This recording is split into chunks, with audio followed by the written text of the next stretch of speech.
What's up, guys? It's Brandon Flash. Today you're joining me with a 2022 Ford F-150 Lightning XLT extended range. And I'm going to be giving you guys a full tour and some of my impressions after driving about 300 miles in this in the past 36 hours.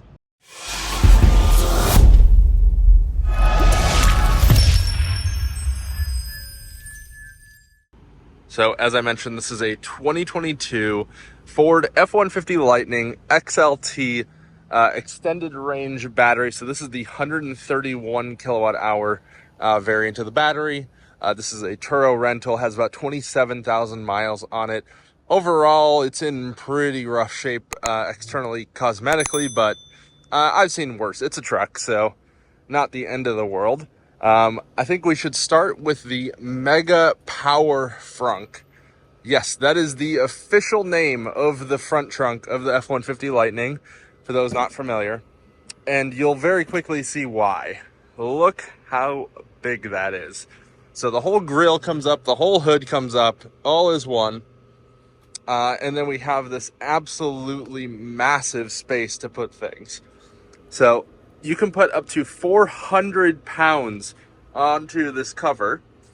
And this is just wildly massive. You have 2.4 kilowatts of power up here. So you have 4 outlets up to 20 amps each.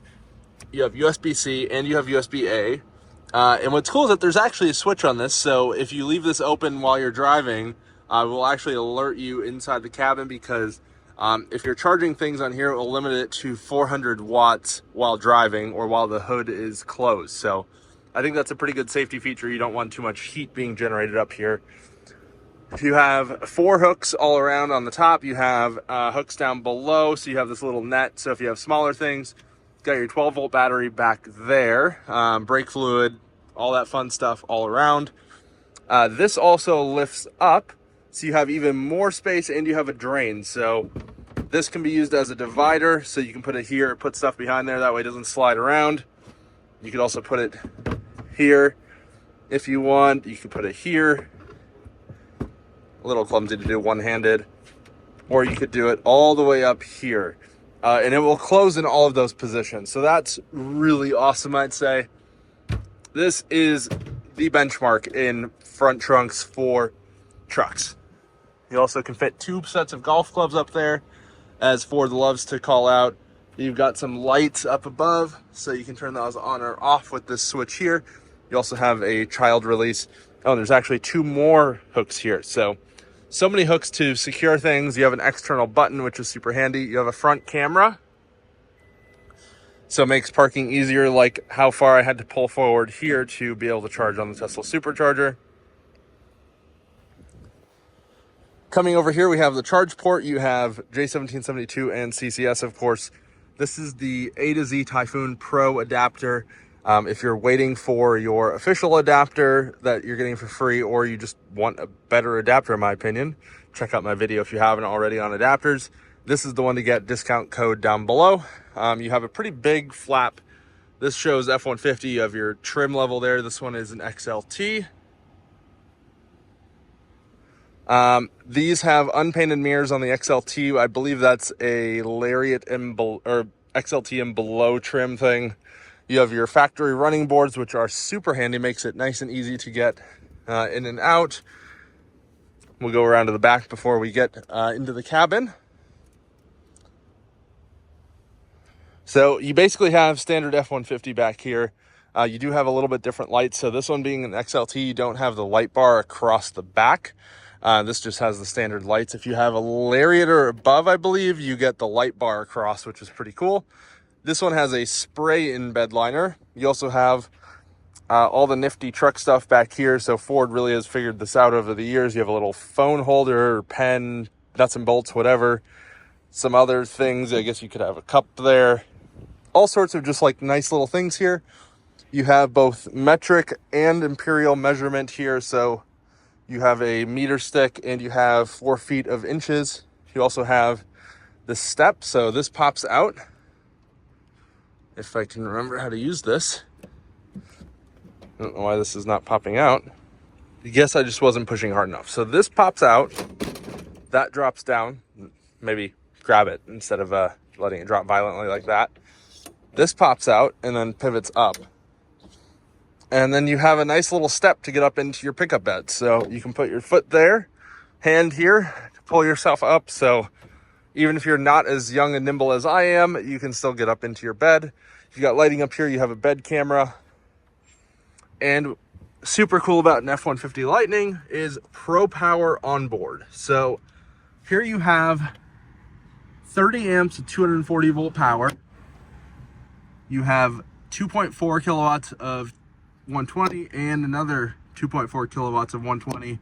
And then this, so you kind of have a combo. So you can do up to 7.2 kilowatts here max between the 240 and the 120. So 7.2 kilowatt max out of that. So I don't know about you, but my house uses on average less than 3 kilowatts of load, which is pretty impressive. So I could actually power my whole house off of this just using the generator, or the generator plug there, and doing a manual cutover switch, which is what I would recommend rather than doing the whole Pro backup power, because the whole Pro or energy backup system is a bit expensive in my opinion. So we're gonna put this down. We will then do that. This is a little clumsy with one hand, be careful. Don't do as I'm doing. Do as I say, not as I'm doing. And we'll push that back in. Push this back up. I do wish these had a tonneau from the factory standard, like you can get on a Rivian with the really nice integrated roll-up tonneau. You have a trailer hitch back here. I believe these tow about 10,000 pounds, something like that. You've got your lock, I believe, for the spare tire. You have your both of your style of trailer connectors. You have ultrasonic sensors, what a concept. And then coming around, you have, again, the running board. And then this has gone away on the 2024 models, but this is basically a fake charging port on the 2023 and earlier F-150 Lightnings. Now we will go into the cabin. Apologies for the sirens passing by. There's a fire truck up there. And we'll start in the back seat. So this one has antimatter blue as the external color. It looks really nice. And starting with the door cards, you can really see how Ford has been doing trucks for quite a while and has figured them out over time. You have a cup holder up here. You have your nice door handle, manual, not electronic, window switch, of course. You have a nice little map pocket, or I guess you could put like a small tablet or phone or whatever. You have a bottle holder, more storage. So just tons of storage on the door card here. You have storage on the back of the seat. That's just a floor mat from up front. You have 3 different kinds of power here. So you have your standard 12 volt plug, just like in any other car. You have USB-C and USB-A. And then you also have 20 amp, 120 volt. So you can charge your laptop, space heater, hair dryer, whatever you want right there, which is super nice. And right now we have the back seat folded up, which gives you just a massive amount of space back here. This is something that I definitely wish my former Rivian had, because this would have been so useful. You also have storage under here that you can kind of just leave stuff, whether you want it available with the seats up or down. And then to release this, you just pull this. This is a little tricky one-handed because you have to kind of pull and push at the same time. And there you have the back seat, which is also quite cavernous. So front seat is set for me. I'm 6'3", so definitely on the taller side, and yet I can still sit behind myself pretty comfortably. This one does not have the glass roof, but still tons of room. And you also have the 60-40 split, so you can have some cargo over there on either side, and then still have 3 passengers if you want, or you can have 4 passengers plus cargo, whatever the situation may call for. This just folds back up just like that, and then kind of locks in place, which is also very nice. Going to the front, you have a variety of niceties. So similar door card, but just even more things going on here. You have adjustable pedals, which are quite nice, I must say, as a taller person. So they go in and out. So that's all the way out.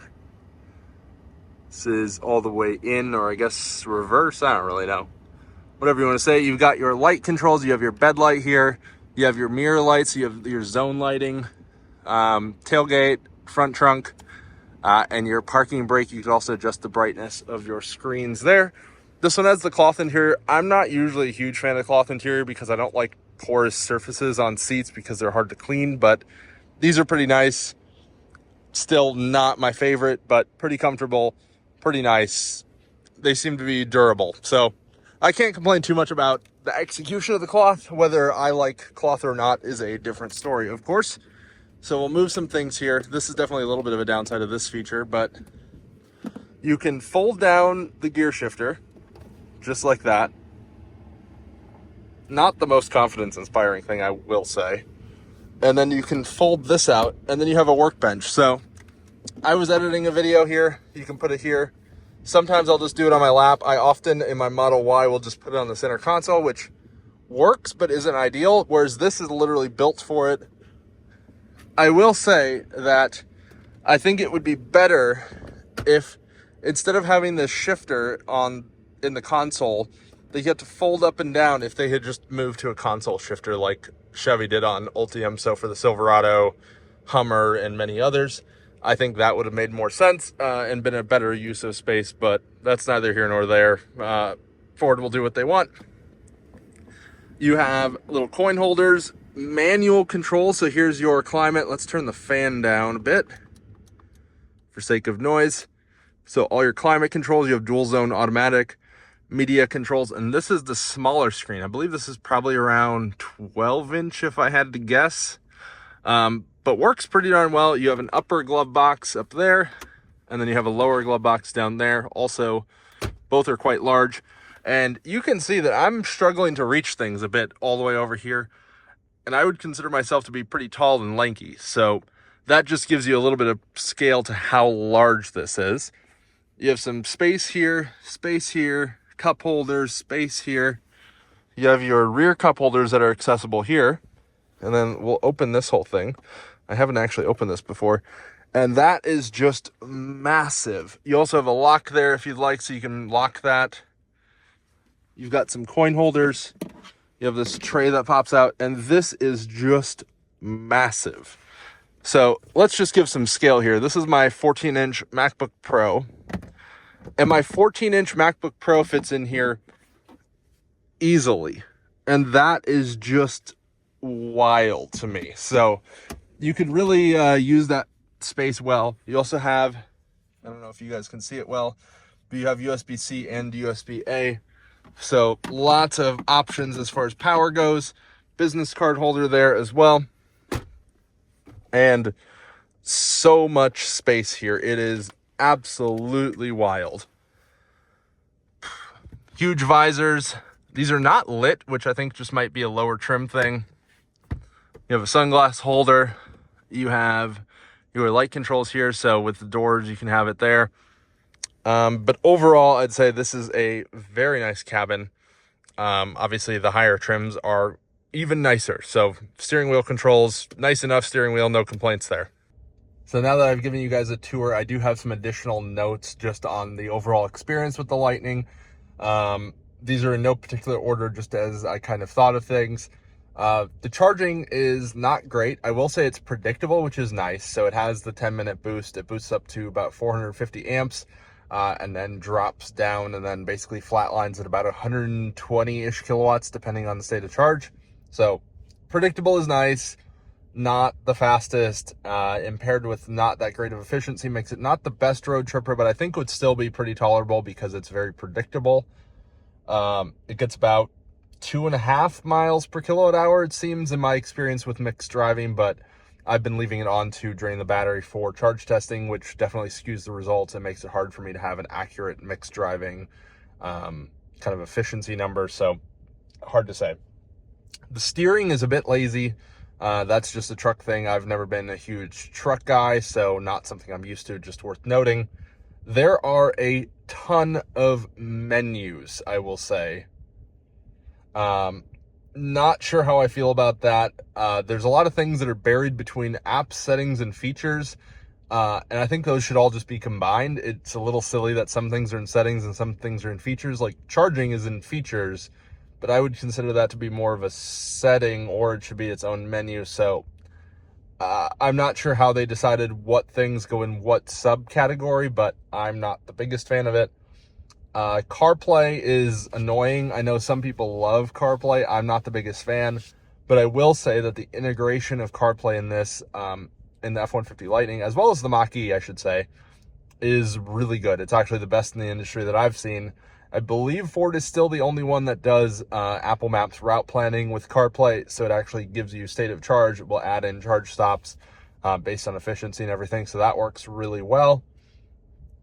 I would say it's too complicated to enable auto steer, or not auto steer, lane keeping plus adaptive cruise. I wish it was a little bit simpler. There are 6 buttons on the steering wheel that do different things in the cruise control and lane keeping system, which I think is just a bit too much. I really am a fan of Tesla's system of just, you pull it down once and the whole system's on, and that's that. So that's something I like, just personal preference. This particular vehicle does not have Blue Cruise, so I wasn't able to try that.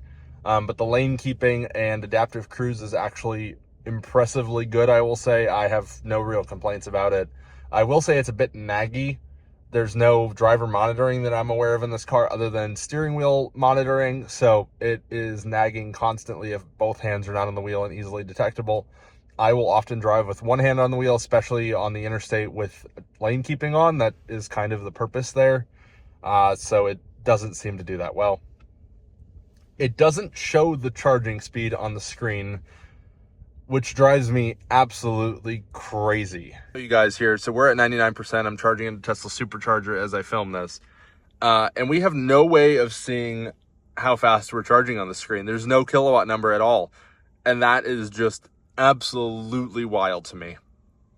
I will say that the 2024 F-150 Lightnings do show your charging speed in kilowatt, and you can see it in the Ford Pass app, but there's no reason it can't just show it on the dash. That's just craziness to me, and Ford really needs to fix that. There is no dog mode, so there's no way to monitor the cabin temperature from away from the vehicle. There's no way to set it on and have a message show on the screen, and there's no way to do that from the app. The closest you can do is you can turn off the shutdown timer, and it will just stay on indefinitely, just with the vehicle fully on. You can then walk away and lock it with either the button on the door or the key fob. So that works, but you can't monitor it from afar. You can just see on the Ford Pass app that it shows as on, which is, I guess, works in a pinch, but is not ideal in my opinion. This truck is absolutely stupid fast, or quick, I should say, off the line. You floor it, it goes, it squeals tires. There's a whole show that it puts on, basically, because it tilts back so much. And it's faster than any truck has a right to be, in my opinion. And it's only about 4 seconds, 0 to 60. So these are awesome as if you're wanting a quick truck to just blast around town. It kind of makes you want to drive like an asshole. So definitely keep that in mind if you're considering one of these, if you have asshole driving tendencies, because it might bring them out in you. The bass sound system in this car, so this does not have the Bang & Olufsen that you can get on the higher trim levels. And the bass sound system is, I would say, mediocre at best. I tried messing with the tuning a bit, and it's okay. It's tolerable. If you're not an audiophile, you'll probably be fine with it, but I'm used to very good sound systems, which makes me a bit on the picky side, so take that with a grain of salt. If you are fine with bass audio systems in other vehicles, you'll be fine with this. It's not bad by any means, but it's certainly not great. I like the driving position in this, so that's just a truck thing overall. I kind of missed how high trucks ride coming from my former Rivian, now driving a Model Y. The Model Y drives a lot like a car compared to most SUVs or trucks. It's obviously a bit higher than a Model 3, but the driving position in the Lightning is just awesome. You're riding along with other trucks, you're above cars, and it just gives you really good visibility in the US, where so many people are driving massive vehicles. And if you're not also at the same level, you're basically below them, which makes it hard to see. The high beams, they fade in, which is super cool. So just a little note there. And from what I've read online, it sounds like you can actually enable matrix functionality with a Ford scan tool unofficially because it's offered in Europe. And if I got one, I would definitely do that. And the fade in is super cool on the auto high beams. And just two other notes, as I've already kind of mentioned, column shifter would be better than the kind of console shifter that folds down. It seems like they solved the problem that could have been solved in a lot better way. They basically created a solution to a problem that shouldn't exist to begin with. And then everything is so far away in this truck, so it's kind of hard to reach things, which I'm not used to in a Model Y, that I can reach over and open the door handle on the passenger side. So just a note there. But overall, I must say I'm really impressed with this truck. I fully expected after driving the XLT that I would want a Lariat, but I'm actually finding myself more content with the XLT than I expected to be, and thinking that if I found the right deal, this could potentially be a contender for next vehicle for me. We'll see what the future holds. Lots of expenses in the next year, so not sure if a new vehicle's in the cards, but we'll see what we can make happen. If you haven't already, hit the like button, hit the subscribe button. Would love to hear what you guys think, especially if you've switched to the Lightning from another EV. If you have any questions, comment down below. Thank you guys for watching.